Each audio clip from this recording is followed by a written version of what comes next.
Hello friends, ಹೇಗಿದ್ದೀರಾ ನೀವೆಲ್ಲರೂ? ನಾನು ಅಸ್ಮಿತಾ. ನಾನು ನರ್ಸಿಂಗ್ ಬಗ್ಗೆ ನಿಮಗೆ ಮಾಹಿತಿ ಕೊಡ್ತೇನೆ ಅಂತ ಹೇಳಿದ್ದೆ ಅಲ್ವಾ? ಹಾಗೆ ಹೀಗೆ ನಾನು ಹೇಗೆ ಬಂದೆ, ನೀವು ಹೇಗೆ ಬರಬೇಕು ನರ್ಸಸ್ ಆದರೆ ಇಲ್ಲಿ ಅಂತ. ನೀವು ಅದರ ಡೀಟೇಲ್ಸ್ ನ್ಯೂಜಿಲ್ಯಾಂಡ್ ನರ್ಸಿಂಗ್ ಕೌನ್ಸಿಲ್ ವೆಬ್ಸೈಟಿಗೆ ಹೋಗಿ ಕೂಡ ನೋಡ್ಬೋದು. ಆದರೂ ಕೂಡ ಬೇರೆಯವರು ಹೆಚ್ಚಾಗಿ ನಮ್ಮ ಕೇರಳ ಫ್ರೆಂಡ್ಸ್ ಇರ್ತಾರಲ್ವ, ಮಲಯಾಳೀಸ್, ಅವ್ರು ಹೇಳಿದರೆ ಕೆಲವೊಮ್ಮೆ ನಮಗೆ ಕರೆಕ್ಟಾಗಿ ಹೇಳೋದಿಲ್ಲ. ಅಂದರೆ ಅವರು ಹೇಳಿದ ಇನ್ಫಾರ್ಮೇಷನ್ ಕೂಡ ನಮಗೆ ಕರೆಕ್ಟಾಗಿ ಅರ್ಥ ಆಗೋದಿಲ್ಲ.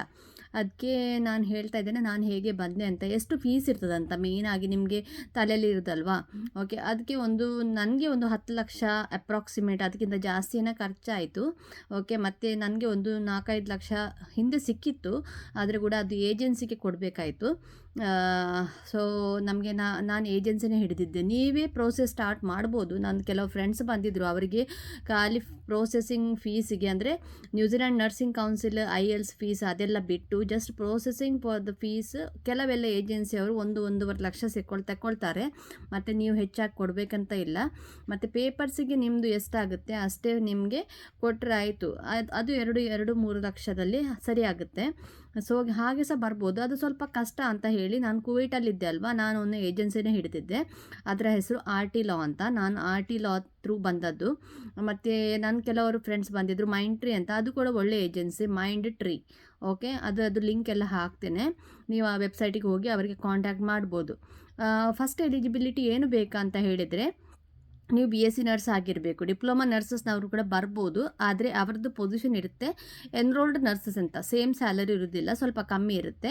ಓಕೆ, ನಮಗೆ $50 ಆದರೆ ಅವರಿಗೆ $30-35 ಎಕ್ಸ್ಪೀರಿಯನ್ಸ್ ಪ್ರಕಾರ ಇರ್ಬೋದು, ನಮಗೆ ಗೊತ್ತಿಲ್ಲ.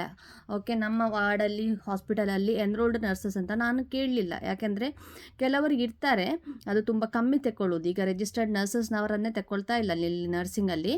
ಅದು ಕೂಡ ಹೇಗೆ ಬರುತ್ತಂತ ನಿಮಗೆ ಒಂದು ಕ್ಯೂರಿಯಾಸಿಟಿ ಇದೆ ಆದರೆ, ಇನ್ ಕೇಸ್ ಓಪನಿಂಗ್ ಇದೆ ಆದರೆ ನಿಮಗೆ ಸ್ಟಾರ್ಟ್ ಮಾಡ್ಬೋದು ಪ್ರೋಸೆಸಿಂಗ್. ಹಾಗೆ ಬಂದದ್ದು ಹೇಗೆ ಅಂತ ಹೇಳಿದರೆ, ಫಸ್ಟ್ ಸ್ಟೆಪ್ ನೀವು IELTS ಇಲ್ಲಾದರೆ OET ಬರೀಬೇಕು. OET ಅಂದರೆ ಆಕ್ಯುಪೇಷನಲ್ ಇಂಗ್ಲೀಷ್ ಟೆಸ್ಟ್, ನಿಮಗೆ ಗೊತ್ತಿರ್ಬೋದು ನರ್ಸಸ್ ಆದರೆ.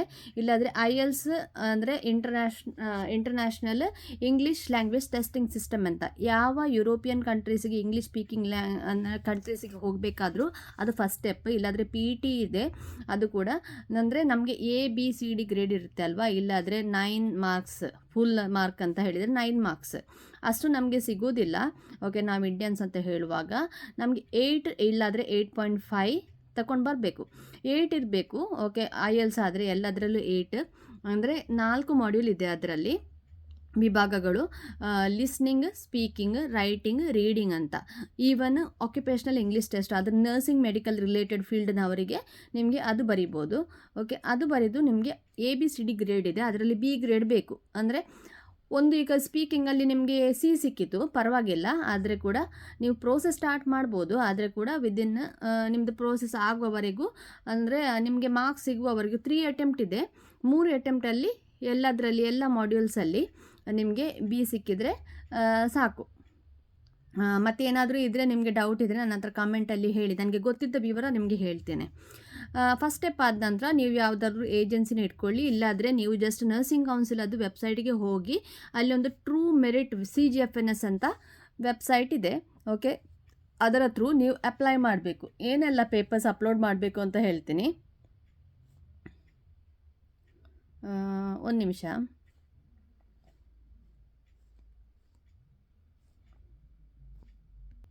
ಓಕೆ, ಫಸ್ಟ್ ಒನ್ ನಿಮ್ಮದು ರಿಜಿಸ್ಟ್ರೇಷನ್. ಅಂದರೆ ನಿಮ್ಮದು ಎಂತ ಹೇಳ್ತಾರೆ, ಎಲ್ಲಿ ನರ್ಸಿಂಗ್ ಕೌನ್ಸಿಲ್ ಅದು ನೀವು ಎಲ್ಲಿ ನರ್ಸಿಂಗ್ ಮಾಡಿದ್ದೀರಿ ಅಲ್ಲಿದು ರಿಜಿಸ್ಟ್ರೇಷನ್, ಅಂದರೆ ಲಾಸ್ಟ್ 10 ಇಯರ್ಸಲ್ಲಿ ಎಲ್ಲೆಲ್ಲಿ ಇದೆ ಅಂತ. ಈಗ ನಂದು ಕರ್ನಾಟಕದ್ದು, ನಮ್ಮದು ಕರ್ನಾಟಕ ನರ್ಸಿಂಗ್ ಕೌನ್ಸಿಲಲ್ಲಿ ರಿಜಿಸ್ಟ್ರೇಷನ್ ಇದೆ, ಯಾಕೆಂದರೆ ನಾನು ಅಲ್ಲಿ ಕಲಿತದಲ್ವಾ. ಮತ್ತು ನಂದು ಸೌದಿಯಲ್ಲಿ ಕೆಲಸ ಮಾಡಿದ್ದೆ, ಸೌದಿ ನರ್ಸಿಂಗ್ ಕೌನ್ಸಿಲಲ್ಲಿ ರಿಜಿಸ್ಟ್ರೇಷನ್ ಇದೆ. ಮತ್ತು ನಾನು ಗೌರ್ಮೆಂಟಲ್ಲಿ ಕುವೈಟಲ್ಲಿ ಮಾಡಿದ್ದೆ, ಕುವೈಟ್ ನರ್ಸಿಂಗ್ ಕೌನ್ಸಿಲಲ್ಲಿ 10 ಇಯರ್ಸ್ ಅದು ರಿಜಿಸ್ಟ್ರೇಷನ್ ಇದೆ. ನಾನು ಅಲ್ಲಿ 10-11 ಇಯರ್ಸ್ ಮಾಡಿದ್ದೆ. ಹಾಗೆ ಲಾಸ್ಟ್ 10 ಇಯರ್ಸಲ್ಲಿ ನೀವು ಎಲ್ಲೆಲ್ಲ ಕೆಲಸ ಮಾಡಿದ್ದೀರಿ. ಈಗ 3 ಇಯರ್ಸ್ ನಿಮಗೆ ಊರಲ್ಲಿದೆ, 2 ವರ್ಷ ಕುವೈಟಲ್ಲಿದೆ. ಆಗ ನಿಮಗೆ 2 ಕಡೆಯದ್ದು ಕೂಡ ತೋರಿಸಬೇಕಾಗ್ತದೆ. ನಾನು ಒಂದೇ ಕಡೆಯದ್ದು ತೋರಿಸಿದೆ, ಯಾಕಂದರೆ ನನಗೆ ಸೌದಿಯದ್ದು ಅಂದರೆ ನಾನು 10-11 ಇಯರ್ಸ್ ಮೊದಲು ನಾನು ಕೆಲಸ ಮಾಡಿದ್ದೆ. ಅಲ್ಲಿ ಅದು ಪುನಃ ವೆರಿಫಿಕೇಷನ್ ತೋರಿಸ್ಬೇಕಂತ ಹೇಳಿದರೆ, ಅಲ್ಲಿ ಅದು ಏಜೆನ್ಸಿಗೆ ಹಿಡಿದು ನಾನು ಅಲ್ಲಿ ಗೌರ್ಮೆಂಟ್ ಹಾಸ್ಪಿಟಲಿಗೆ ಪೇಪರೆಲ್ಲ ಕಳಿಸಿ ಅವರು ಕಳಿಸ್ತಾರಾ ಇಲ್ವಾ ಗೊತ್ತಿಲ್ಲ ಅಲ್ಲ, ಮತ್ತು ಪ್ರಾಬ್ಲಮ್ ಆಗೋದು ಬೇಡ. ಲಾಸ್ಟ್ 10 ಇಯರ್ಸಲ್ಲಿ ಎಲ್ಲೆಲ್ಲ ಕೆಲಸ ಮಾಡಿದ್ದೀರಲ್ಲ, ನಾನು 10-11 ಇಯರ್ಸಲ್ಲಿ ಕುವೈಟಲ್ಲೇ ಕೆಲಸ ಮಾಡಿದ್ದು, ಅದಕ್ಕೆ ನಾನು ಅಲ್ಲಿ ಅದು ಮಾತ್ರ ವಿವರಗಳು ಕೊಟ್ಟದ್ದು. ಮತ್ತು ಇಂಡಿಯಾದಲ್ಲಿ ರಿಜಿಸ್ಟ್ರೇಷನ್ ಮೇನ್ ಆಗಿ ನಾವು ಎಲ್ಲಿಂದ ಗ್ರ್ಯಾಜುಯೇಷನ್ ಆಗಿರ್ತದೆ ನಮ್ಮದು, ಅಲ್ಲಿ ಅದು ಪೇಪರ್ ಕೊಡಬೇಕು ಅವರಿಗೆ, ಅದು ಆ್ಯಕ್ಟಿವ್ ಇರಬೇಕು ರಿಜಿಸ್ಟ್ರೇಷನ್. ಹಾಗೆ ನಾನು ರಿನ್ಯೂವಲ್ ಮಾಡಿದ್ದೆ. ಮತ್ತು ಇಂಗ್ಲೀಷ್ ಲ್ಯಾಂಗ್ವೇಜ್ ನಾನು ಹೇಳಿದೆ ಅಲ್ಲ, ಅದರದ್ದು ಪೇಪರ್ಸ್ ಅದು ಕಳಿಸಬೇಕು ನಿಮಗೆ ಮಾರ್ಕ್ಸ್ ಸಿಕ್ಕಿದ್ದು. ಮತ್ತು ವರ್ಕ್ ಎಕ್ಸ್ಪೀರಿಯನ್ಸ್ ಎಲ್ಲೆಲ್ಲ ಇದೆ, ಲಾಸ್ಟ್ 3 ಇಯರ್ಸ್ ಅಲ್ಲಿ ನಿಮಗೆ 1800 ಅವರ್ಸ್ ಕಂಪ್ಲೀಟ್ ಆಗಿರಬೇಕು. Work experience at least 3 years experience ಬೇಕು BSc ನರ್ಸಿಂಗ್ ಆಗಿ. ಹಾಗೆ ಸ್ವಲ್ಪ ಗ್ಯಾಪ್ ಇದ್ದರೆ ಪರವಾಗಿಲ್ಲ, ಆದರೆ 1800 ಅವರ್ಸ್ ನಿಮ್ಮದು ಕೆಲಸ ಆಗಿರಬೇಕು. ಅವರು ಕೂಡ ಎಗ್ರಿ ಆಗಿರಬೇಕು, ಅವರು ಮತ್ತೆ ವೆರಿಫೈ ಮಾಡುವಾಗ ಅಷ್ಟೇ ಬರೆದು ಕೊಡಬೇಕು. ಮತ್ತು ನಿಮ್ಮದು ಐಡೆಂಟಿಫಿಕೇಷನ್ ಅಂತ ಹೇಳ್ತಾರೆ, ಅಂದರೆ ಯಾವುದಾದ್ರೂ ಆಧಾರ್ ಕಾರ್ಡ್, ಇಲ್ಲಾದರೆ ನಿಮ್ಮದು ಡ್ರೈವಿಂಗ್ ಲೈಸೆನ್ಸ್, ಇಲ್ಲಾದರೆ ಯಾವುದಾದ್ರೂ ವ್ಯಾಲಿಡ್ ಅಂದರೆ ಪ್ರೂಫ್ ಇರ್ತದಲ್ವ, ಪಾಸ್ಪೋರ್ಟ್ ಅಂಥದ್ದು ಒಂದು ಐಡೆಂಟಿಫಿಕೇಷನ್ ಫಾರ್ಮ್ಸ್ ಎಲ್ಲ ನೀವು ಕಳಿಸಿಕೊಡಬೇಕು CGFNS ಟ್ರೂ ಮೆರಿಟಿಗೆ. ಅದು ವೆಬ್ಸೈಟಲ್ಲಿ ಹೋಗಿ ನೀವು ಅಪ್ಲೋಡ್ ಮಾಡಿದರೆ ಸಾಕು. ಮತ್ತು ಅದೆಲ್ಲ ಕೇಳ್ತದೆ, ಇನ್ಫಾರ್ಮೇಷನ್ ಎಲ್ಲ ಫಿಲ್ ಮಾಡಿದರೆ ಅದರದ್ದು ಫೀಸ್ ಎಷ್ಟಿರುತ್ತೆ ಅಂತ ಹೇಳಿದರೆ $380.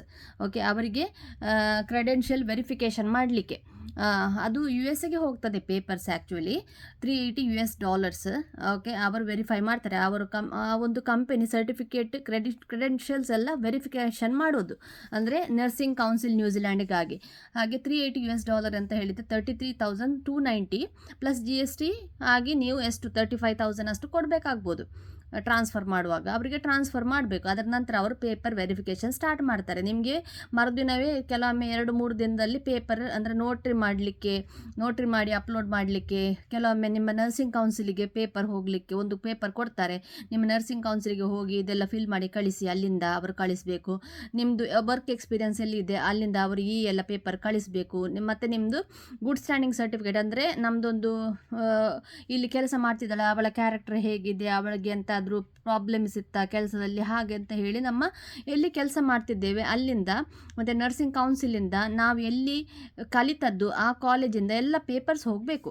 ಓಕೆ, ಆ ಪೇಪರ್ಸನ್ನು ನಾವು ಕಳಿಸಿಕೊಡ್ಬೇಕು ಕಾಲೇಜಿಗೆ. ಕಾಲೇಜಿನವರದ್ದು ಫೀಸ್ ಕೊಟ್ಟರೆ ಅವರು ಫಿಲ್ ಮಾಡಿ ಕಳಿಸ್ತಾರೆ ಪೋಸ್ಟೇಜ್ ಎಲ್ಲ. ಇಲ್ಲಾದರೆ ನಾನು ಕುವೈಟಲ್ಲಿರುವಾಗ ಅದೆಲ್ಲ ಕಷ್ಟ ಆಗ್ತಿತ್ತು. ಹಾಗೆ ನಮ್ಮದು ಏಜೆನ್ಸಿಯವರು ನನಗೆ ನಂಬರ್ ಕೊಟ್ಟಿದ್ದರು, ಅವರ ಹತ್ರ ಕಳಿಸಿ ಅವರದ್ದು ಫೀಸು ಒಂದು 10-12,000 ಅವರು ತಗೊಳ್ತಾರೆ. ಪ್ಲಸ್ ಅವರಿಗೆ ಹೋಗಿ ಬರುವ ಖರ್ಚು ಎಲ್ಲ ಕೊಟ್ಟು ಒಂದೊಂದು ಪೇಪರ್ ವೆರಿಫಿಕೇಷನಿಗೆ ನಮಗೆ 10-20 ಸಾವಿರ ಆಯಿತು.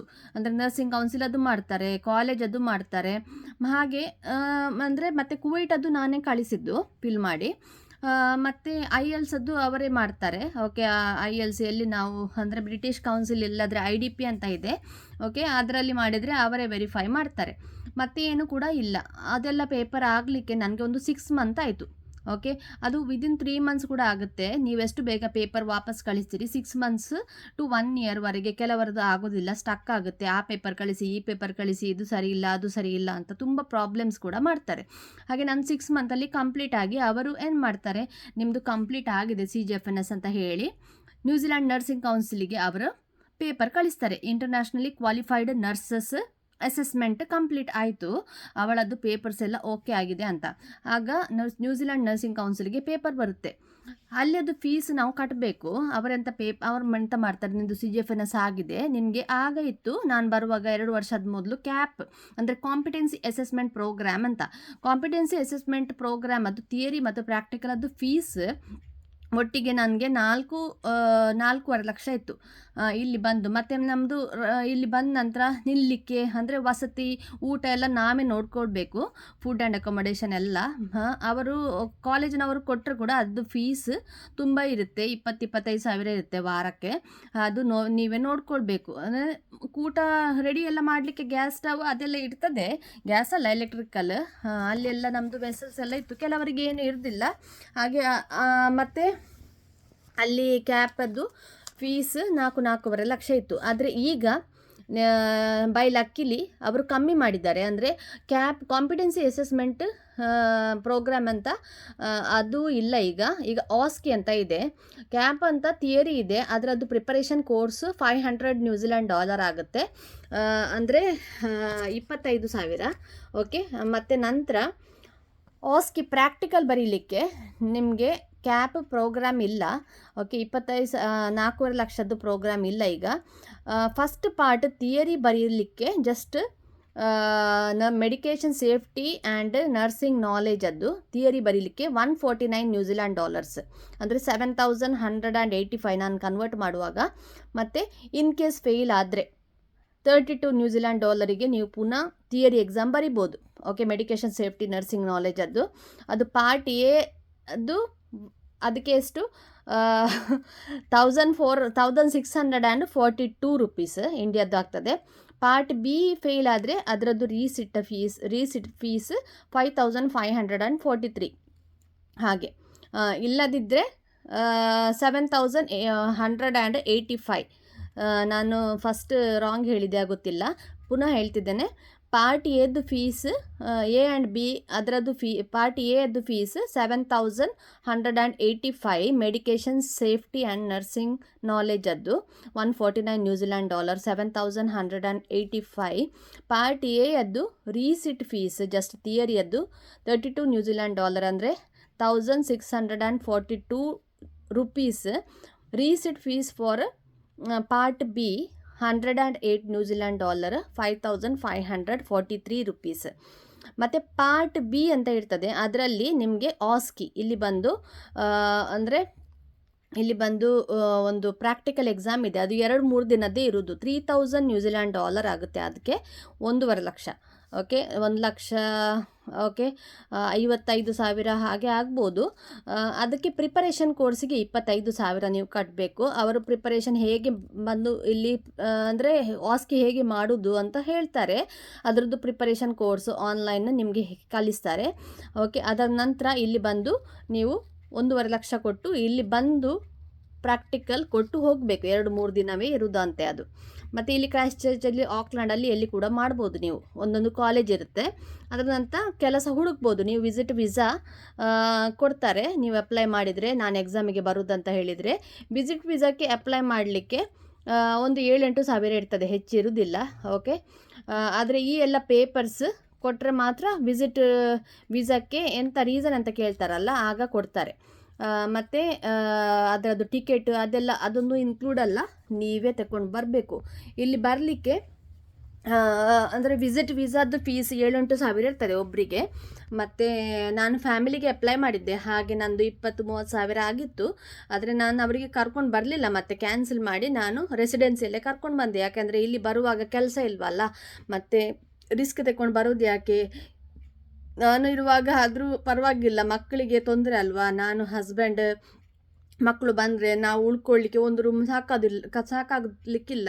ಮತ್ತು ಮಕ್ಕಳಿಗೆ ಕೂಡ ಸರಿಯಾಗಿ ಊಟಕ್ಕೆ ಇಲ್ಲದಿದ್ದರೆ ಅವರಿಗೆ ನಮ್ಮ ಹಣವೇ ಖರ್ಚಾಗುತ್ತೆ, ಕೈಲಿದ್ದದ್ದು ಬಾಡಿಗೆಲ್ಲ ಕೊಟ್ಟು. ಹಾಗೆ ಅವರಿಗೆ ಟೆನ್ಷನ್ ಆಗೋದು ಬೇಡ ಅಂತ ಊರಲ್ಲಿರಿ, ಕೆಲಸ ಸಿಕ್ಕಿದ ನಂತರ ನಾನು ಕರ್ಕೊಂಡು ಬರ್ತೇನೆ ಅಂತ ಹೇಳಿ ಅವರಿಗೆ ನಾನು ಊರಲ್ಲಿಟ್ಟು ವಿಸಿಟ್ ವೀಸಾ ಕ್ಯಾನ್ಸಲ್ ಮಾಡಿ. ಮತ್ತು ನಾನು ನವೆಂಬರಲ್ಲಿ ಬಂದಿದ್ದೆ. ನವೆಂಬರಲ್ಲಿ ನಮಗೆ ಎಕ್ಸಾಮ್ ಇತ್ತು 2023ಯಲ್ಲಿ. ಮತ್ತು ನಂದು ಎಕ್ಸಾಮ್ ಆದ ನಂತರ ನರ್ಸಿಂಗ್ ಕೌನ್ಸಿಲ್ ರಿಜಿಸ್ಟ್ರೇಷನ್ ಆಗಿ ಆ ಟೈಮಲ್ಲಿ ನನಗೆ ಅಂದರೆ ಡಿಸೆಂಬರ್ ಜನವರಿ ಅಲ್ವಾ, ಹಾಗೆ ಹಾಲಿಡೇಸ್ ಟೈಮ್ ಇತ್ತು. ಆಗ ಒಂದು ಕೂಡ ಇಂಟರ್ವ್ಯೂ ಬರಲಿಲ್ಲ. ಅದರ ನಂತರ ಬಂದದ್ದು ಜನವರಿ ಫೆಬ್ರವರಿಯಲ್ಲಿ ಆಗಿ ನಾನು ಇಂಟರ್ವ್ಯೂ ಎಲ್ಲ ಆಗಿ ಆಫರ್ ಲೆಟರ್ ಎಲ್ಲ ಆಗಿ ನಾನೊಂದು 100-500 ಅಷ್ಟು ಅಪ್ಲಿಕೇಶನ್ ಅಂದರೆ ಇಂಟರ್ವ್ಯೂಗೆ ನಾನು ಅಪ್ಲೈ ಮಾಡಿದ್ದೆ. ಎಲ್ಲ ಇಲ್ಲಿ ನರ್ಸಿಂಗ್ ಅಂದರೆ ಹಾಸ್ಪಿಟಲ್ ಆಗಲಿ ಏಜ್ ಕೇರ್ ಆಗಲಿ ಎಲ್ಲಿಯಾದರೂ ಪರವಾಗಿಲ್ಲ, ಬೇಗ ಅವರನ್ನು ಕರ್ಕೊಂಡು ಬರಬೇಕು. ಮತ್ತು ನೋಡೋಣ ಗೌರ್ಮೆಂಟಿಗೆ ಅಂತ ಹೇಳಿ ಏಜ್ ಕೇರ್ಗೆಲ್ಲ ಅಪ್ಲೈ ಮಾಡಿದರೆ ಆದರೆ ಕೂಡ ಒಂದು ಕೂಡ ಸಿಗಲಿಲ್ಲ. ಮತ್ತು 2-3 ಇಂಟರ್ವ್ಯೂ ನಂದು ಸ್ಟಾರ್ಶಿಪ್ ಎಕ್ಸ್ಪೀರಿಯನ್ಸ್ ಅಂದರೆ ಪೀಡಿಯಾಟ್ರಿಕ್ ಬ್ಯಾಕ್ಗ್ರೌಂಡ್ ಇದ್ದ ಕಾರಣ, ಹಾಗೆ ಸ್ಟಾರ್ಶಿಪ್ಪಲ್ಲಿ ತುಂಬ ಸ್ಟಾರ್ಶಿಪ್ ಹಾಸ್ಪಿಟಲ್ ಇಲ್ಲಿ ಅದು ದೊಡ್ಡ ಹಾಸ್ಪಿಟಲ್, ಅಲ್ಲಿ ನನಗೆ ಇಂಟರ್ವ್ಯೂಗೆ ಕಾಲ್ ಬಂತು. ಮತ್ತು ನಾನು ವಾರ್ಡೇ ಸೆಲೆಕ್ಟ್ ಮಾಡಿದೆ, ಯಾಕಂದರೆ ರಿಸೋರ್ಸ್ ಇತ್ತು ಮತ್ತು ಪಿಕು ಇತ್ತು ICU. ಹಾಗೆ ಅವರು ಪಿಕು ಅಂದರೆ ಪೀಡಿಯಾಟ್ರಿಕ್ ICU, ಹಾಗೆ ಅದು ಬ್ಯಾಕ್ಗ್ರೌಂಡ್ ಇಲ್ಲ ಅಂತ ಹೇಳಿ ನನಗೆ ತಗೊಳ್ಳಿಲ್ಲ. ಮತ್ತು ನಂದು ಪೀಡಿಯಾಟ್ರಿಕ್ ನಾರ್ಮಲ್ ವಾರ್ಡ್ ಎಕ್ಸ್ಪೀರಿಯನ್ಸ್, ಅದಕ್ಕೆ ನಾನು ಪೀಡಿಯಾಟ್ರಿಕ್ ಮೆಡಿಕಲ್ ಸ್ಪೆಷಾಲಿಟಿ ವಾರ್ಡಲ್ಲಿ ನಾನು ಕೆಲಸ ಮಾಡ್ತಿದ್ದೇನೆ. ಹಾಗೆ ನಂದು ಬ್ಯಾಕ್ಗ್ರೌಂಡ್ ಪೀಡಿಯಾಟ್ರಿಕ್, ನಾನು ಸೌದಿಲಿ 3 ವರ್ಷ ಮತ್ತು 10-11 ಇಯರ್ಸ್ ನಾನು ಕುವೈಟಲ್ಲಿ ಕೆಲಸ ಮಾಡಿದ್ದೇನೆ. ನಿಮಗೆ ಒಳ್ಳೆ ಎಕ್ಸ್ಪೀರಿಯನ್ಸ್ ಉಂಟು, ಒಳ್ಳೆಯದು ಅಂದರೆ ಬ್ಯಾಕ್ಗ್ರೌಂಡ್ ಉಂಟು, ಅವರಿಗೆ ರಿಲೇಟೆಡ್ ಆದರೆ ಅವರು ಬೇಗ ತಗೊಳ್ತಾರೆ. ಮತ್ತು ನೀವು ಇಂಟರ್ವ್ಯೂ ಅಲ್ಲಿ ಕೂಡ ಒಳ್ಳೆ ಪರ್ಫಾರ್ಮ್ ಮಾಡಬೇಕು. ಹಾಗೆ ಅವರಿಗೆ ಇಷ್ಟ ಆದರೆ ಮಾತ್ರ. ಮತ್ತು ರೆಫರೆನ್ಸ್ ಚೆಕ್ ಮಾಡುವಾಗ ಕೂಡ ನಿಮ್ಮ ಅಂದರೆ ಕ್ಲಿನಿಕಲ್ ಇನ್ಚಾರ್ಜ್ ಎಲ್ಲಿ ಕೆಲಸ ಮಾಡ್ತೀರೋ ಅವರು ಕೂಡ ಪೇಪರ್ ಎಲ್ಲ ಫಿಲ್ ಮಾಡಿ ಅದೇ ನೀವು ಹೇಳಿದ್ದ ಹಾಗೇ ಕಳಿಸಬೇಕು. ಇಲ್ಲದಿದ್ದರೆ ರಿಜೆಕ್ಟ್ ಮಾಡುವ ಚಾನ್ಸಸ್ ಕೂಡ ಇದೆ. ಮತ್ತು ನಿಮಗಿಂತ ಒಳ್ಳೆಯ ಅವರಿಗೆ ಜನರು ಸಿಕ್ಕಿದರೆ, ಒಳ್ಳೆ ಎಕ್ಸ್ಪೀರಿಯನ್ಸ್ ಇದ್ದವರು ಆ ಪೊಸಿಷನಿಗೆ, ಆಗ ನಿಮ್ಮನ್ನು ರಿಜೆಕ್ಟ್ ಮಾಡಲಿಕ್ಕೆ ಚಾನ್ಸಸ್ ಕೂಡ ಇದೆ. ಆದರೂ ಈಗ ನಮ್ಮ ವಾರ್ಡಲ್ಲಿ ಹೇಳ್ತಿದ್ದೇನೆ ನಾನು, ಅಂದರೆ ಈಗ 2-3 ಅವರದ್ದೇ ಜನರನ್ನು ತಗೊಳ್ತಾ ಇದ್ದಾರೆ. ಹೆಚ್ಚಾಗಿ ಈಗ ಅಂದರೆ 5-6 ಮಂದಿ ನಾವಿದ್ದೇವೆ, ಒಂದು ಇಂಡಿಯನ್ಸ್. ಆದರೆ ಕೂಡ ಹೆಚ್ಚಾಗಿ ಮಲಯಾಳೀಸೇ ಇರೋದು ನಮ್ಮ ವಾರ್ಡಲ್ಲಿ. ನಾನೊಬ್ಬಳೇ ಕರ್ನಾಟಕದವಳು, ಮತ್ತು ಎಲ್ಲರೂ ಇಲ್ಲಿ ಇದ್ದಾರೆ. ಒಬ್ಬೊಬ್ಬರು ಫಿಜಿಯವರು, ಕೊರಿಯಾನವರು ಇದ್ದಾರೆ, ಮತ್ತು ಚೈನೀಸ್ ಇಲ್ಲ ನಮ್ಮ ವಾರ್ಡಲ್ಲಿ. ಇಲ್ಲಿ ಕಿವೀಸ್ ಇದ್ದಾರೆ, ಒಬ್ಬಳು ಐರ್ಲೆಂಡ್ನವಳು ಇದ್ದಾಳೆ, ಒಬ್ಬಳು UK ಅವಳಿದ್ದಾಳೆ. ಹಾಗೆ ತುಂಬ ಜನ ಡಿಫ್ರೆಂಟ್ ಕಂಟ್ರೀಸ್ ಅವರು ಇದ್ದಾರೆ. ಹಾಗೆ ನಾನು ಒಬ್ಬಳೇ ಕರ್ನಾಟಕದವಳು ಇರೋದು. ಇಂಡಿಯನ್ಸ್ ಬೇರೆ ಅಂತ ಹೇಳಿದರೆ 5-6 ಜನ ಮಲಯಾಳೀಸ್ ಇದ್ದಾರೆ ಅಷ್ಟೇ. ಹಾಗೆ ನಿಮಗೆ ಇಲ್ಲಿ ಬರಲಿಕ್ಕೆ ಇದ್ದರೆ ಇದೆಲ್ಲ ಎಕ್ಸಾಮ್ಸ್ ಎಲ್ಲ ಬರೀಬೇಕು. CGFNS fees 33,290. ಮತ್ತು ICHC ಅಂತ ಅದರದ್ದು $155 ಆಸ್ಟ್ರೇಲಿಯನ್ ಡಾಲರ್ ಆಗುತ್ತೆ. 13,578 ಇಂಡಿಯನ್ ರುಪೀಸಿಗೆ ಕನ್ವರ್ಟ್ ಮಾಡುವಾಗ. ಅಂದರೆ ಇಂಟರ್ನ್ಯಾಷನಲ್ ಕ್ರಿಮಿನಲ್ ಹಿಸ್ಟ್ರಿ ಚೆಕ್, ಅದು ನೀವು ಎಲ್ಲಿ ಇರ್ತೀರಾ ಅಲ್ಲಿಂದ ಆನ್ಲೈನ್ $US ನೀವು ಕೊಟ್ಟು ನಿಮ್ಮದು ಅಡ್ರೆಸ್ ಏನು ಅಂತ ಕೊಟ್ಟು ಎಲ್ಲ ಅವರೇ ವೆರಿಫೈ ಮಾಡ್ಕೊಳ್ತಾರೆ ಅಂತ. ಅದ್ರ ಪಾಸ್ಪೋರ್ಟ್ ಬ್ಯಾಕ್ಗ್ರೌಂಡಲ್ಲಿ ನಿಮ್ದು ಏನಾದರೂ ಕ್ರಿಮಿನಲ್ ಹಿಸ್ಟ್ರಿ ಚೆಕ್ ಇದೆಯಾ ಅಂತ ಇಂಟರ್ನ್ಯಾಷನಲಿ. ಮತ್ತು ಕ್ಯಾಪ್ ಫೀಸ್ ಅದೇ ನಾನು ಹೇಳಿದೆ ಅಲ್ಲ, 7,185 ಥಿಯರಿಗೆ ಆಗ್ತದೆ, ಪ್ರಾಕ್ಟಿಕಲಿಗೆ ಆಗುತ್ತೆ 1.5 ಲಕ್ಷ, ಮತ್ತು ಅದರ ಪ್ರಿಪರೇಷನ್ಗೆ ಆಗುತ್ತೆ 25,000. ಮತ್ತು ಇಲ್ಲಿ ಬರಲಿಕ್ಕೆ ಟಿಕೆಟ್ 1-1.5 ಲಕ್ಷ ಇರುತ್ತೆ. ಮತ್ತು ಪೊಲೀಸ್ ವೆರಿಫಿಕೇಷನ್, ಮೆಡಿಕಲ್, ಒಂದು ವೇಳೆ ನರ್ಸಿಂಗ್ ಕೌನ್ಸಿಲದ್ದು ನಿಮ್ಮದು ಸೆಲೆಕ್ಟ್ ಆದರೆ ಎಲ್ಲ ಪೇಪರ್ ವರ್ಕ್ ಪಾಸ್ ಆದ್ರಿ ಅಂದರೆ ಥಿಯರಿ ಆಯಿತು. ವಿಸಿಟ್ ವೀಸಾಕ್ಕೆ ಅಪ್ಲೈ ಮಾಡಲಿಕ್ಕೆ ಹೇಳ್ತಾರೆ ಅವರು. ವಿಸಿಟ್ ವೀಸಾ ಸಿಕ್ಕಿದ ನಂತರ ಅವರು ಅಂದರೆ ಆ ವಿಸಿಟ್ ವೀಸಾ ಸಿಗಲಿಕ್ಕೆ ಮೇಯ್ನಾಗಿ ನಿಮಗೆ ಏನು ಬೇಡ ಆ್ಯಕ್ಚುಲಿ, ಪೊಲೀಸ್ ಕ್ಲಿಯರೆನ್ಸ್ ಮತ್ತು ಮೆಡಿಕಲ್ ಇಲ್ಲಿ ಬಂದ ನಂತರ ವರ್ಕ್ ವೀಸಾಕ್ಕೆ ಸಾಕು. ಆದರೆ ಕೂಡ ನಾವು ಮಾಡಿಯೇ ಬಂದದ್ದು, ಅದರಿಂದ ನಮಗೆ ಇಲ್ಲಿ ಬಂದ ನಂತರ ರೆಸಿಡೆನ್ಸಿಗೆ ಹಾಕಲಿಕ್ಕೆ ಪುನಃ ಕೇಳಲಿಲ್ಲ. ಅಲ್ಲಿ ಸ್ವಲ್ಪ ಕಮ್ಮಿ ಅಲ್ವಾ ಈ ಫೀಸ್, ಇಲ್ಲಾದರೆ ಇಲ್ಲಿ ಬರುವಾಗ ಮತ್ತೆ ಮಾಡಬೇಕಾಗ್ತದೆ ಹೆಚ್ಚು ಫೀಸ್ ಕೊಟ್ಟು. ಹಾಗೆ ನಾವು ಮೆಡಿಕಲ್ ಮತ್ತು ಇದು ಪೊಲೀಸ್ ವೆರಿಫಿಕೇಷನ್ ಎಲ್ಲ ಮಾಡಿಯೇ ಬಂದದ್ದು. ಹಾಗೆ ನೀವು ಕೂಡ ಮಾಡ್ಕೊಂಡು ಬರ್ಬೋದು. ಅದು ಡಿಪೆಂಡ್ಸ್, ಒಂದೊಂದು ಹಾಸ್ಪಿಟಲ್ 3,000-6,000 ಇರ್ತದೆ ಮೆಡಿಕಲ್ ಎಲ್ಲ. ಮತ್ತು ಇಲ್ಲಿ ಬಂದ ನಂತರ ಎಂತ, ಈಗ ಒಂದು ಸಲ ಆಸ್ಕಿ ಆಯಿತು, ನೀವು ವಿಸಿಟ್ ವೀಸಾದಲ್ಲಿದ್ದೀರಾ, ನಿಮ್ಮ ವೀಸಾ ಒಂದು 6 ತಿಂಗಳು 3 ತಿಂಗಳು ಇರುತ್ತೆ, ಕೆಲವೊಮ್ಮೆ 6 ತಿಂಗಳು ಇರುತ್ತೆ. 6 ತಿಂಗಳು ನಿಂತು ನೀವು ಅಕೊಮಡೇಷನ್ ನೀವೇ ನೋಡಿಕೊಂಡು ಅವರದ್ದು ಕಾಲೇಜದ್ದು ಆಯ್ತಲ್ಲ, 2 ದಿನ 3 ದಿನದ್ದು ಆಯಿತು, ನೀವು ಪಾಸ್ ಆದ್ರಿ. ಈಗ ನೀವು ಹೋಗಬೇಕು ಅಲ್ಲಿಂದ, ನಿಮ್ಮ ಗಂಟು ಮುಟ್ಟೆ ಕಟ್ಟಿ ನೀವು ಹೊರಗೆ ಹೋಗಬೇಕು. ನೀವು ಕೆಲಸ ನಿಮ್ಮದೇ ನೋಡ್ಕೊಳ್ಳಿ ಅಂತ ಯಾರು ಕೂಡ ಹೆಲ್ಪ್ ಮಾಡೋದಿಲ್ಲ, ಏಜೆನ್ಸಿಯವರು ಕೂಡ ಹೆಲ್ಪ್ ಮಾಡೋದಿಲ್ಲ. ನೀವೇ ಇಂಟರ್ವ್ಯೂ ಕೊಟ್ಟು CV ಎಲ್ಲ ಅಪ್ಲೋಡ್ ಮಾಡಿ ನಿಮಗೆ ಕೆಲಸ ಸಿಕ್ಕಿದ್ರೆ ಆಯಿತು. 3 ತಿಂಗಳು 4 ತಿಂಗಳು ನಿಮ್ಮದು ಊಟ ಮತ್ತು ವಸತಿಯದು ವ್ಯವಸ್ಥೆ ಮಾಡಿ, ಅದರ ನಂತರ ಕೆಲಸ ಸಿಕ್ಕಿದ ನಂತರ ಅವರು ಆಫರ್ ಲೆಟರ್ ಕೊಡ್ತಾರೆ, ಬ್ಯಾಕ್ಗ್ರೌಂಡ್ ಚೆಕ್ ಇದೆ. ಅದರ ನಂತರ ವರ್ಕ್ ವೀಸಾದು ಲಿಂಕ್ ಕೊಡ್ತಾರೆ. ವರ್ಕ್ ವೀಸಾಕ್ಕೆ ಫೀಸ್ ನನಗೆ ಅಷ್ಟೊಂದು ನೆನಪಿಲ್ಲ ಎಷ್ಟು ಅಂತ, ಒಂದು 20-30 ಇರ್ಬೋದು. ವರ್ಕ್ ವೀಸಾದು ಫೀಸ್ ಕೊಟ್ಟು ನಂತರ ನಾನು ಫ್ಯಾಮಿಲಿಗೆ ಅಪ್ಲೈ ಮಾಡಿದ್ದೆ ರೆಸಿಡೆನ್ಸಿ ವೀಸಾ ಡೈರೆಕ್ಟ್, ಅಂದರೆ ನರ್ಸ್ನವರಿಗೆ ಡೈರೆಕ್ಟ್ ರೆಸಿಡೆನ್ಸಿ ಅಪ್ಲೈ ಮಾಡ್ಬೋದು. ರೆಸಿಡೆನ್ಸಿ ಇದ್ದರೆ ನಮಗೆ ಮತ್ತು ಮಕ್ಕಳೆಲ್ಲ ಬಂದರೆ ಮೆಡಿಕಲ್ ಅದೆಲ್ಲ ಮಕ್ಕಳಿಗೆ ಫ್ರೀ, ಡೆಂಟಲ್ ಎಲ್ಲ. ಹಾಗೆ ನಾವು ರಿಜಿಸ್ಟ್ರೇಷನ್ ಮಾಡಬೇಕು ಎಲ್ಲಿ ಕೂಡ, ಇಲ್ಲಾದರೆ ಬೇಗ ಬಂದು ಇಲ್ಲ ನಾವು ಬರುವಾಗ ಸ್ವಲ್ಪ ಅಂದರೆ ಮೆಡಿಕಲ್ ಪ್ರೈವೇಟ್ ಇನ್ಶೂರೆನ್ಸ್ ಎಲ್ಲ ಮಾಡಿಸಿದ್ರೆ, ಏಕೆಂದರೆ ಯಾವಾಗ ಕಾಯಿಲೆ ಬರುತ್ತೆ ಅಂತ ಹೇಳಲಿಕ್ಕೆ ಆಗೋದಿಲ್ಲ ಅಲ್ವಾ. ಅದಕ್ಕೆ ಒಂದು 10-15 ಸಾವಿರ ಖರ್ಚಾಗುತ್ತೆ. ಅದೆಲ್ಲ ನೋಡ್ಲಿಕ್ಕೆ ಆಗೋದಿಲ್ಲ, ಮತ್ತು ರಿಸ್ಕ್ ತಗೊಂಡು ಸ್ವಲ್ಪ ಬರಬೇಕು. ಹಾಗೆ ಈಗ ಸ್ವಲ್ಪ ಕೆಲಸ ಎಲ್ಲ ಸಿಗೋದಿಲ್ಲ, ಕಮ್ಮಿ ಆಗಿದೆ. ಹಾಗೆ ನಿಮಗೆ ಅಡ್ವೈಸ್ ಅಂತ ಹೇಳಿದರೆ, ನೀವು ಕೆಲಸ ಬಿಟ್ಟು ಇಲ್ಲಿ ಬರಬೇಡಿ, ಬರಲಿಕ್ಕಿದ್ರೆ ಓಕೆ. ನೀವು ಕೆಲಸ ಮಾಡುವಾಗ ರಜೆಯಲ್ಲಿ ಬಂದು ಆಸ್ಕಿ ಬರೆದು ಓಕೆ, ಸ್ವಲ್ಪ 1-2 ಮಂತ್ಸ್ ನಿಂತು ಅಪ್ಲೈ ಮಾಡಿ ಹಿಂದೆ ಹೋಗಿ ಸೇಮ್ ಅಂದರೆ ಕೆಲಸ ಬಿಟ್ಟು ಬಂದರೆ ನಿಮಗೆ ಒಳ್ಳೇದಿರೋದು ಓಕೆ. ಮತ್ತು ಪ್ರಾಬ್ಲಮ್ಸ್ ಅಲ್ವಾ, ಹಾಗೆ ಡಿಪ್ಲೊಮಾ ಆಗಿದ್ದರೆ ಎನ್ರೋಲ್ಡ್ ನರ್ಸಸ್ ಆಗಿ, ನನಗೆ ಅಷ್ಟೊಂದು ಗೊತ್ತಿಲ್ಲ ಆ್ಯಕ್ಚುಲಿ ಹೇಗೆ ಬರ್ತಾರಂತ. ನಾನು ಯಾವುದು ಸಹ ಎನ್ರೋಲ್ಡ್ ನರ್ಸಸ್ ಡಿಪ್ಲೊಮಾನವರನ್ನು ಆ ಜಾಬಿಗೆ ಬಂದದ್ದು ನಮ್ಮ ಹಾಸ್ಪಿಟಲಲ್ಲಿ ಎನ್ರೋಲ್ಡ್ ನರ್ಸಸ್ನವರು ಇಲ್ಲ. ಹಾಗೆ ನನಗೆ ಅಷ್ಟೊಂದು ಹೇಗೆ ಬರ್ತಾರಂತ ಗೊತ್ತಿಲ್ಲ. ಮತ್ತು HCA ಅಂದರೆ ಹೆಲ್ತ್ ಕೇರ್ ಅಸಿಸ್ಟೆಂಟ್ ಅಂತ ಇರ್ತಾರೆ, ಅವರು ಏಜ್ ಕೇರಲ್ಲಿ ಎಲ್ಲ ಕೆಲಸ ಮಾಡ್ತಾರೆ. ತುಂಬ ಫಿಲಿಪಿನೋಸ್ನವರು ಇದ್ದಾರೆ, ಆದರೆ ಕೂಡ ಆ ಪೊಸಿಷನಿಗೆ ನಿಮಗೆ IELTS ಎಲ್ಲ ಬರೆದು ಬರಬೇಕು. ಆದರೂ ಏಜೆಂಟ್ಸ್ನವರು 10 ಲಕ್ಷ ತಗೊಂಡು ಮೋಸ ಮಾಡಿದವರು ಇದ್ದಾರೆ. ನಮ್ಮ ಕುವೈಟಿಂದ ಕೆಲವರು ನರ್ಸಸ್ ಬರುವಾಗ ಕೂಡ ಅವರಿಗೆ ಮೋಸ ಆಗಿದೆ.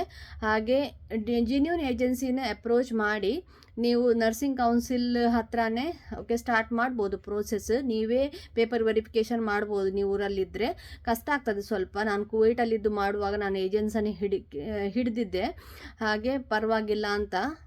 ನನಗೆ ಒಂದು 10 ಲಕ್ಷ ಖರ್ಚಾಯಿತು ಮಿನಿಮಮ್ ಅಂತ ಹೇಳೋದು. ನನ್ನ ಫ್ಯಾಮಿಲಿಗೆ ಎಲ್ಲರಿಗೆ ಬರಲಿಕ್ಕೆ ನಮಗೆ ಒಂದು 10-15 ಲಕ್ಷ ಖರ್ಚಾಯಿತು. ಅದರಲ್ಲಿ ಅದೇ ಏಜೆನ್ಸ್ ಫೀಸಿನ ಅಂದರೆ ಬೆನಿಫಿಟ್ ಅಂತ ಹೇಳಿದರೆ, ನಾವು ಸೇರಿದ ನಂತರ ಇಲ್ಲಿ ಆಗ ಒಂದು ನಮಗೆ ಒಂದು 4-4.5 ಲಕ್ಷ ಹಿಂದೆ ಕೊಡ್ತಿದ್ರು ಕ್ಯಾಪ್ ಫೀಸು. ಹಿಂದೆ ಸಿಗ್ತದತ್ತೆ, ಈಗ ಸಿಗೋದಿಲ್ಲ ಅದು.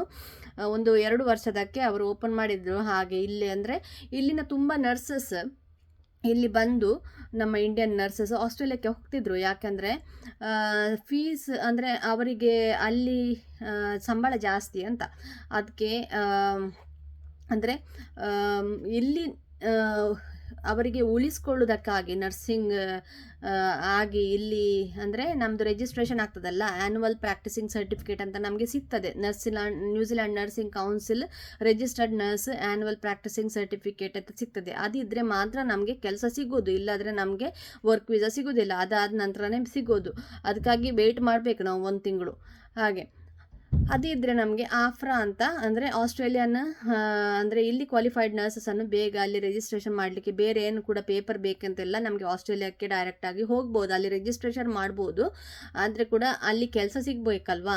ಮೊದಲು ಬೇಗ ಸಿಗ್ತಿತ್ತು, ಈಗ ತುಂಬ ನರ್ಸಸ್ ಅಲ್ಲಿ ಹೋಗುವ ಕಾರಣ ಇಲ್ಲಿ ಕೆಲಸ ಇಲ್ಲ ಅಂತ ಈಗ ಅಲ್ಲಿ ಕೂಡ ಬಂದ್ ಮಾಡಿದ್ದಾರೆ. ಈಗ ನ್ಯೂಜಿಲ್ಯಾಂಡಲ್ಲಿ ಎಕ್ಸ್ಪೀರಿಯನ್ಸ್ ಇದೆ ಅಂತ ಹೇಳಿದರೆ ಅಂದರೆ ನನಗೆ ಬೇಕಾದರೆ ತೆಗೊಳ್ತಾರೆ. ಆದರೆ ಕೂಡ ಡೈರೆಕ್ಟ್ ನಿಮಗೆ ಅಲ್ಲಿಂದ ಬಂದರು ಊರಿಂದ ಇಲ್ಲಿ ರಿಜಿಸ್ಟ್ರೇಷನ್ ಮಾಡಿ ಆಸ್ಟ್ರೇಲಿಯಾಕ್ಕೆ ಹೋಗ್ತೇನೆ ಅಂತ ರಿಜಿಸ್ಟ್ರೇಷನ್ ಮಾಡಿದರೆ ನಿಮಗೆ ಪೇಪರ್ ಇದ್ದರೆ ಕೂಡ ಅದರದ್ದು ಸರ್ಟಿಫಿಕೇಟ್ ಇದ್ದರೆ ಕೂಡ ತೆಗೊಳ್ಳೋದಿಲ್ಲ. ಏನು ಮಾಡ್ತಾರಂತ ಹೇಳಿದರೆ, ನನ್ನ ಫ್ರೆಂಡ್ಸ್ ಕೆಲವರು ಹೋದದ್ದು ಊರವರು, ಅವರು ಅಲ್ಲಿ ರೆಸಿಡೆನ್ಸಿ ವೀಸಾಕ್ಕೆ ಅಪ್ಲೈ ಮಾಡ್ತಾರೆ, ಮತ್ತು ನಂತರ ಕೆಲಸ ಹುಡುಕ್ತಾರೆ. ರೆಸಿಡೆನ್ಸಿ ವೀಸಾ ಅಂದರೆ ಇಲ್ಲಿ ಅದು ರಿಜಿಸ್ಟ್ರೇಷನ್ ಇದೆ ಅಲ್ವಾ, ಹಾಗೆ ಅಂತ ಹೇಳಿ ಅದಕ್ಕೆ ತುಂಬ ಟೈಮ್ ತಾಗುತ್ತೆ, 1-2 ವರ್ಷಗಳು ತಾಗುತ್ತೆ. ಹಾಗೆ ನಿಮ್ಮದು ಲಕ್ ಇದ್ದರೆ ಇಲ್ಲಿ ಬಂದು ನಿಮಗೆ ಸೆಲೆಕ್ಷನ್ ಆಗ್ಬೋದು, ಇಂಟರ್ವ್ಯೂ ಎಲ್ಲ ಕೊಟ್ಟು. ಆದರೆ ಡಿಪೆಂಡ್ಸ್ ಆನ್ ದ ಲಕ್. ಹಾಗೆ ಇಲ್ಲಿ ಓಪನಿಂಗ್ ಇರುವಾಗ ಇಲ್ಲಿ ಬಂದಿದ್ದೆ, ಹಾಗೆ ನನಗೆ ಕೆಲಸ ಸಿಕ್ತು. ಸ್ಯಾಲರಿ ಎಷ್ಟು ಅಂತ ಹೇಳೋದಾದರೆ ಅದಕ್ಕೆ ನಾನು ಇನ್ನೊಂದು ಬ್ಲಾಗ್ ಅಂದರೆ ವಿಡಿಯೋ ಮಾಡ್ತೇನೆ ಇನ್ನೊಂದು ಬ್ಲಾಗಲ್ಲಿ. ಅದು ಡಿಪೆಂಡ್ಸ್, ನಿಮಗೆ 2 ಲಕ್ಷದಿಂದ 4-5 ಲಕ್ಷದವರೆಗೆ ಸಹ ಸಿಗ್ತದೆ ಸ್ಯಾಲರಿ ಪರ್ ಮಂತ್. ಆದರೆ ನೀವು ವೀಕೆಂಡ್ ನೈಟ್ ಹೆಚ್ಚಾಗಿ ವರ್ಕ್ ಮಾಡ್ತಾ ಆದರೆ ಮಾತ್ರ 4 ಲಕ್ಷದ ಮೇಲೆ ಸಿಗೋದು. ಇಲ್ಲದಿದ್ದರೆ ನಿಮಗೆ ಸಿಗೋದು 2-2.5 ಲಕ್ಷ ಮಾತ್ರ ತಿಂಗಳಿಗೆ. ಖಾಲಿ ಮಾರ್ನಿಂಗ್ ಡ್ಯೂಟಿ ಮಾಡ್ತೀರಾ, ವೀಕ್ ಡೇಸಲ್ಲಿ ಮಾಡ್ತೀರಿ, ಪಬ್ಲಿಕ್ ಹಾಲಿಡೇಸಲ್ಲಿ ಮಾಡೋದಿಲ್ಲ. ಆದರೆ ಹಾಗೆ ಮತ್ತು ವರ್ಕ್ ಲೋಡ್, ಪೇಷಂಟ್ ಲೋಡ್ ಎಲ್ಲ ಸ್ವಲ್ಪ ಕಮ್ಮಿ ಇದೆ. ಆದರೆ ಕೂಡ ಇಲ್ಲಿ ಬಂದು ಅಡ್ಜಸ್ಟ್ ಆಗೋದಕ್ಕೆ ಸ್ವಲ್ಪ ಟೈಮ್ ತಾಗುತ್ತೆ. ಇಲ್ಲಿ ನಿಮಗೆ ಮಕ್ಕಳ ಹಾಗೆ ನಮಗೆ ಎಲ್ಲಿಯಾದರೂ ಹೋದಾಗೆ ಕಲಿಸೋದಿಲ್ಲ ಪುನಃ. ಮತ್ತು ಕ್ಯಾನುಲ ಎಲ್ಲ ಹಾಕೋದು ದೊಡ್ಡ ವಿಷಯ ಅಲ್ಲ, ಡಾಕ್ಟರ್ಸ್ ಎಲ್ಲ ಹಾಕ್ತಾರೆ. ಮತ್ತು ಸ್ವಲ್ಪ ಕೇರ್ಫುಲಿ ಇರಬೇಕಾಗ್ತದೆ, ಇವರದ್ದೇ ರೂಲ್ಸ್ ಫಾಲೋ ಮಾಡಬೇಕು. ನಮಗೆ ಗೊತ್ತಿದ್ದರೆ ಕೂಡ ಎಂದಾದರೂ ನರ್ಸಿಂಗದ್ದು ಪ್ರೀವಿಯಸ್ ಎಕ್ಸ್ಪೀರಿಯನ್ಸ್ ಇದ್ದರೆ ಕೂಡ ಇವರ ಸ್ಟೈಲಲ್ಲಿ ಈಗ ಬ್ಲಡ್ ಕೊಡಬೇಕು ಪೇಷಂಟಿಗೆ, ನಮಗೆಲ್ಲ ಗೊತ್ತಿದೆ, ನಾವು ಎಷ್ಟೋ ಸಲ ಬ್ಲಡ್ ಕೊಟ್ಟಿದ್ದೇವೆ, ಮೆಡಿಸಿನ್ ಕೊಟ್ಟಿದ್ದೇವೆ. ಆದರೂ ಕೂಡ ಇವರದ್ದು ಗೈಡ್ಲೈನ್ಸ್ ಪ್ರಕಾರನೇ ಇಷ್ಟೇ ಡೈಲ್ಯೂಟ್ ಮಾಡಬೇಕು. 10 ml ಇದ್ದರೆ 10 ml ಅಲ್ಲೇ ಡೈಲ್ಯೂಟ್ ಮಾಡಬೇಕು. ನೀನು ಯಾಕೆ 20 ml ಅಲ್ಲೇ ಡೈಲ್ಯೂಟ್ ಮಾಡಿ ಹಾಗೆ. ಅಂದರೆ ನಮಗೆ ನಾಲೆಜ್ ಇದೆ, ಆದರೂ ಕೂಡ ಇಲ್ಲಿ ಅದು ಗೈಡ್ಲೈನ್ಸ್ ಪಾಲಿಸಿ ಫಾಲೋ ಮಾಡಿ ಕೊಡಬೇಕಾಗ್ತದೆ. ಮತ್ತು ಇಲ್ಲಿ ಆದರೆ ಬ್ಲಡ್ ಎಲ್ಲ ಹೋಗುವಾಗ ಅಲ್ಲೇ ನಿಲ್ಲಬೇಕು, ಸ್ವಲ್ಪ ಕೇರ್ ಸ್ವಲ್ಪ ಜಾಸ್ತಿ ಅಂತ ಕಾಣುತ್ತೆ. ಆದರೂ ಕೂಡ ಪೇಷಂಟ್ ವರ್ಕ್ ಅಂದರೆ ಲೋಡ್ಸು ಸ್ವಲ್ಪ ಕಮ್ಮಿ. ಅಂದರೆ ನನಗೆ 3-4-5 ಪೇಷಂಟ್ ಕೊಡ್ತಾರೆ ಮ್ಯಾಕ್ಸಿಮಮ್. ತುಂಬ ಟೆನ್ಷನ್ ಏನೂ ಇಲ್ಲ ಕಂಪೇರ್ ಮಾಡುವಾಗ ಕುವೈಟಿಗೆ ಮತ್ತು ಇಂಡಿಯಾಕ್ಕೆ. ಹಾಗೆ ನಿಮಗೆ ಅಂದರೆ ನಾನು ಇನ್ಫಾರ್ಮೇಷನ್ ಕೊಡಲಿಲ್ಲ ಅಂತ ಬೇಡ, ಹಾಗೆ ನಾನು ಇನ್ಫಾರ್ಮೇಷನ್ ಕೊಡ್ತಾ ಇದ್ದೇನೆ. ಏನಾದರೂ ಡೌಟ್ ಇದ್ದರೆ ನನಗೆ ಕಮೆಂಟ್ಸಲ್ಲಿ ತಿಳಿಸಿ. ಇಲ್ಲಾಂದರೆ ನಾನು ಲೈವಿಗೆ ಬರುವಾಗ ನೀವು ಬರ್ಬೋದು, ಜಾಯಿನ್ ಆಗ್ಬೋದು, ಕೇಳ್ಬೋದು ಕ್ವೆಶ್ಚನ್ಸ್. ಓಕೆ, ಏನಾದರೂ ಇದ್ದರೆ ನಾನು ಲಿಂಕ್ ಡಿಸ್ಕ್ರಿಪ್ಷನ್ಲಿ ಹಾಕ್ತೇನೆ. ಓಕೆ, ನೀವು ಅದರಿಂದ ನೋಡ್ಬೋದು. Okay, thank you.